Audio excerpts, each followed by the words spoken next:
Parang nasasabotahe ko yung sarili kong buhay. Hirap kumita ng pera.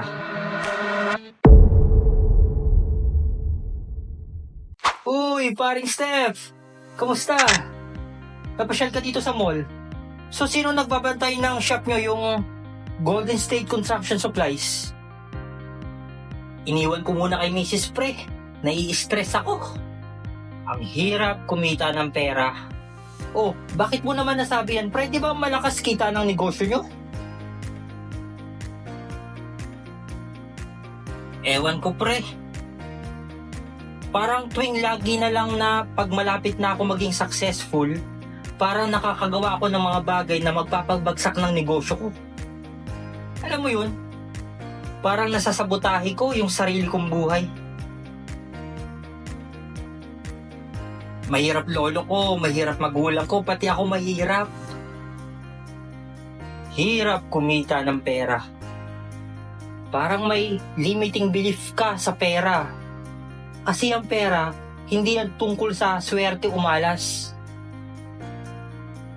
Money is just a representation ng value na binibigay mo sa ibang tao. Mas maraming value kang naibibigay at mas maraming tao ang natutulungan, then mas maraming pera papasok sa'yo. Salamat, Pre, buti na lang nandiyan ka.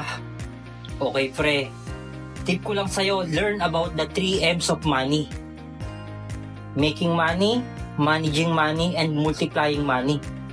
So, sa making money, kung yung negosyo mo hindi kumikita ng sapat, then baka kailangan mong mag-aral ng sales and marketing. And huwag kang kuripot. Kailangan mag-spend ka sa social media ads. Second is managing money. Baka naman ang ganda ng kita ng negosyo mo pero hindi mo na ma-manage ng tama. So yung profit ng negosyo, dapat kaya mo siyang paikutin. Huwag mo siyang gagamitin sa pangsarili mong gastos. Dapat ma-reinvest mo yung profit para mag-grow pa yung negosyo mo. And last is multiplying money. Yung a certain portion of profit, pwede mong i-invest sa ibang investments and assets.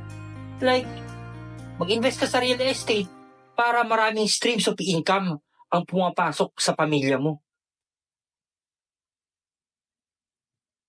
Salamat talaga, Pre. Laking bagay ng mga sinabi mo. Iba talaga kapag may mindset coach. Paano, Pre? Balik na ako sa negosyo namin, ha? Tuturo ko kay Mrs. yung mga natutunan ko sa'yo. Change your mindset, change your life.